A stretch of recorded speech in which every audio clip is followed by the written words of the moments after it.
Shalom, shalom, meus queridos irmãos, como está a sua mente, como está o seu coração? Espero que esteja tudo na mais perfeita paz. Eu sou o pastor Paulo Nascimento e esse é mais um vídeo resposta aqui do canal, falando de Bíblia. Meus queridos irmãos, muitíssimo obrigado a você que manda a sua pauta, manda o seu assunto, para a gente debater, conversar e explorar aqui uma apologética da fé. Esses dias atrás, o ator Pedro Cardoso, um ex-artista global, mais conhecido como Carrara. Você lembrou, né? Essa família é muito unida. É isso aí mesmo. E também muito... Ele que não gostava de fazer nada, era uma cópia do Seu Madruga, né? Não gostava de fazer nada.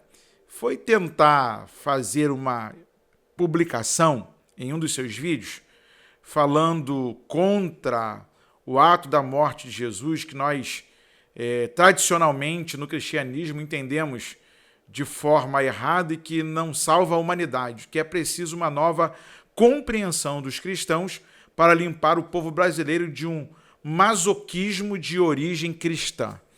A tônica foi que ele disse que aquilo era um masoquismo cristão. Alguns dos nossos irmãos deram resposta para ele e, na verdade, a nossa declaração para com os de fora, falando-se de Bíblia, a gente também se apoia nas palavras do apóstolo Paulo, quando escrevendo a sua primeira carta aos Coríntios, no capítulo de número 1, escrito está no versículo 18, falando de Bíblia, porque a palavra da cruz é loucura para os que perecem, mas para nós que somos salvos é o poder de Deus. Versículo 19, porque está escrito, destruirei a sabedoria dos sábios e aniquilarei a inteligência dos inteligentes. Onde está o sábio? Onde está o escriba? Onde está o inquiridor deste século? Porventura não tornou Deus loucura a sabedoria deste mundo?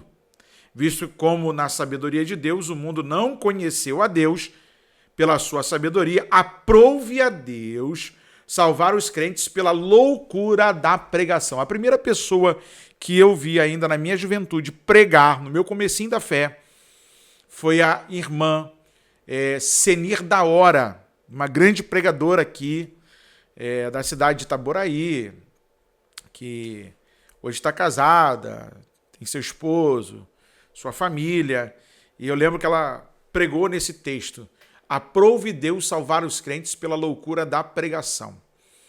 E, na verdade, a gente está tão acostumado a chamá-lo de Agostinho, a gente esquece que o nome dele é Pedro Cardoso. Pedro Cardoso, a ideia da cruz não é uma ideia masoquista cristã. É a nossa base de fé. Foi a entrega de Jesus em obediência ao Pai, pois nesse ato ele resgataria a humanidade para si. Ou seja, não é que Deus falhou lá no Éden, não. Porque até o pecado estava no projeto de Deus para a manifestação da graça. Porque o homem peca, mas Deus não deixou de descer ao jardim. O homem pecou, mas Deus não deixou de descer para se comunicar com o homem. Mas Deus não folga com a sua palavra, teve que retirá-lo do lugar de delícias. E essa ideia de que o Adão era vagabundo é ideia de gente que não quer nada. Que, na verdade, o Adão cultivava o jardim. Ele era responsável por estar ali cuidando do jardim. Adão tinha que cuidar daquilo que Deus lhe deu. E, na verdade, a ideia que nós temos da cruz é a ideia central, né, da morte de Jesus contra o pecado original, na sua ressurreição, trazendo vida à humanidade, contrapondo diretamente a visão do camarada aí. E, na verdade, a palavra da cruz, para os que perecem, parecem loucura. Mas para nós é o poder de Deus. Enquanto para ele é estranho alguém ir aos seus algozes de forma muda, sem reclamar, sem querer reivindicar status, ele faz uma entrega por mim e por você, Porque nós somos miseráveis pecadores. Nós estamos justificados em Cristo, né? Romanos capítulo 8, nenhuma condenação há para os que estão em Cristo Jesus. Beleza. Nós somos nova criatura, mas enquanto a gente estiver nessa carne aqui, nós vivemos dentro dessa miserabilidade, que é lutar todo dia contra o pecado, contra a nossa vontade, contra a nossa carne, contra o diabo, contra as tentações. Todo dia. E vou dizer para você, irmão, todos nós somos pecadores. Todo dia você tem que lutar, você tem que vencer, e só em Cristo a gente consegue vencer.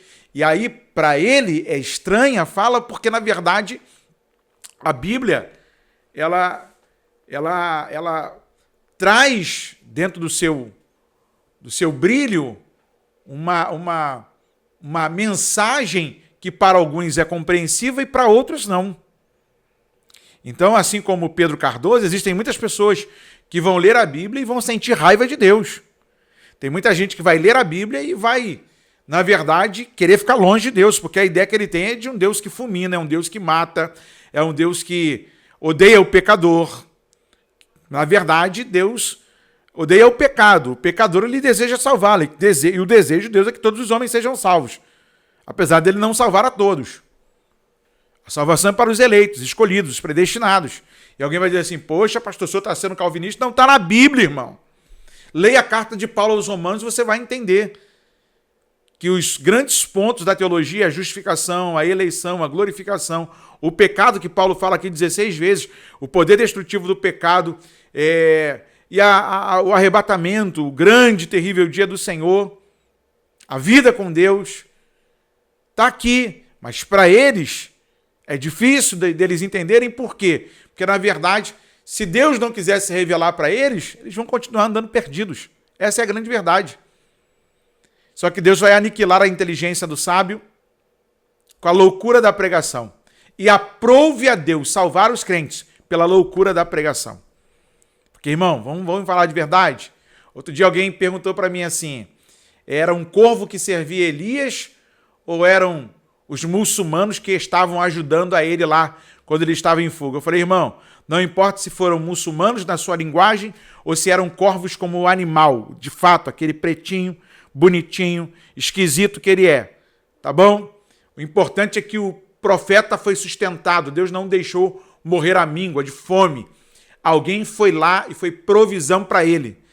Irmão, vocês não acreditam, e muita gente fala assim, não, porque é impossível de uma baleia engolir um homem. Vamos citar na palavra que um grande peixe engoliu o homem, e se foi a baleia ou não, o animal mais próximo que a gente conhece de grande peixe é a baleia. E aí, o oxigênio do peixe serviu para o Jonas, e ainda ele fez um Uber subaquático para chegar no local do propósito, que ele não queria ir. Você acredita que 5 pães e 2 peixinhos alimentam uma multidão?